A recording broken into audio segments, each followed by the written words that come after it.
আসসালামু আলাইকুম প্রিয় ভাই ও বোনেরা, আশা করি সবাই অনেক ভালো আছেন, সুস্থ আছেন। একটা দোয়া অনেক দিন ধরে কবুল হচ্ছিল না।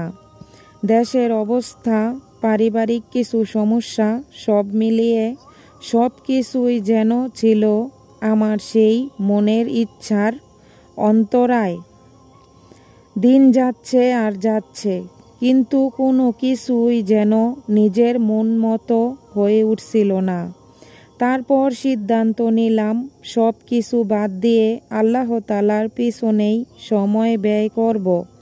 কারণ আল্লাহ চাইলে দুনিয়ার সব কিছু আমার বিপক্ষে গেলেও আমি তা পেয়ে যাব। আমি জানি আমার আল্লাহ সব পারেন।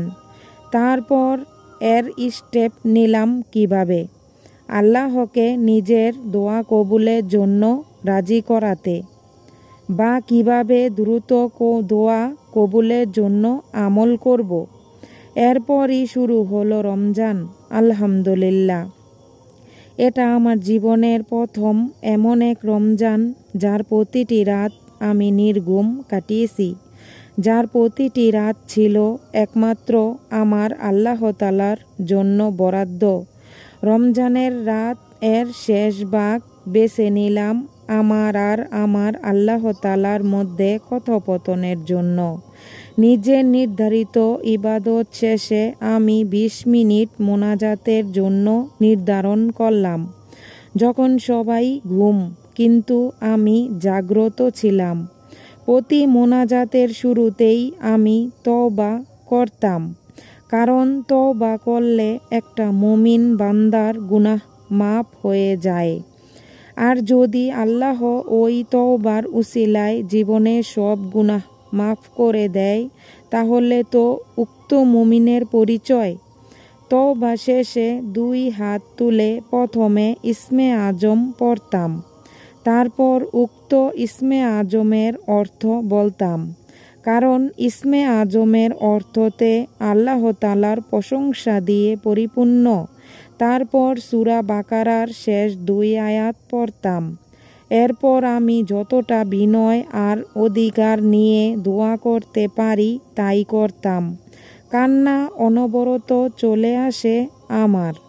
আমি দোয়ার শেষে একটা কথা সবসময় বলি, তা হচ্ছে, ইয়া আল্লাহ, আপনি ছাড়া আমাকে কিছু দেয়ার কেউ নেই। আপনার রহমত থেকে আমাকে একটু রহমত দিন। ইয়া আল্লাহ বলে বারবার আমি আমার আল্লাহকে ডাকতাম। নিজের দোয়া শেষ হলে আমি দুরূদ পড়তাম। তারপর দোয়া শেষ করে কিছুক্ষণ ইস্তেগফার করতাম।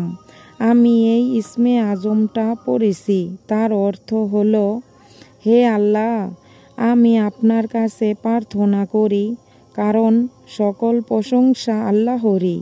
কেবলমাত্র আপনি ছাড়া আর কোনো সত্য ইলাহ নেই, আপনার কোনো শরীক নেই। আপনি সীমাহীন অনুগ্রহকারী। হে আসমান সমূহ ও জমিনের অভিনব স্রষ্টা, হে মহিমা, হে চিরজীব, হে চিরস্থায়ী সর্বসত্তার ধারক, রমজানে করা সেই দোয়া ঈদের পরের দিন কবুল হয়ে যায়।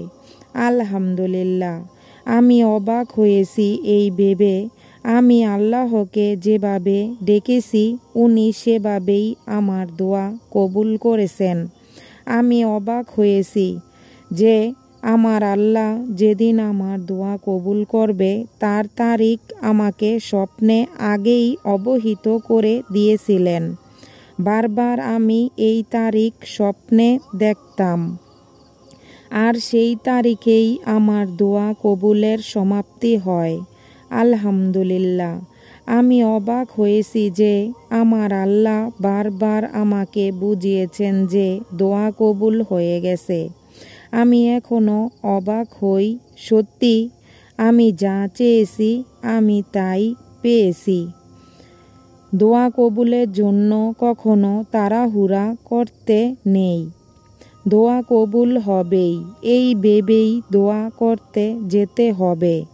কবুল না হলে নিরাশ হওয়া যাবে না। আল্লাহ তাআলার কাছে চাইতে হবে, অনেক চাইতে হবে। রাসূলুল্লাহ সাল্লাল্লাহু আলাইহি ওয়াসাল্লামকে জিজ্ঞাসা করা হলো, কোন দোয়া সর্বাধিক শোনা কবুল করা হয়?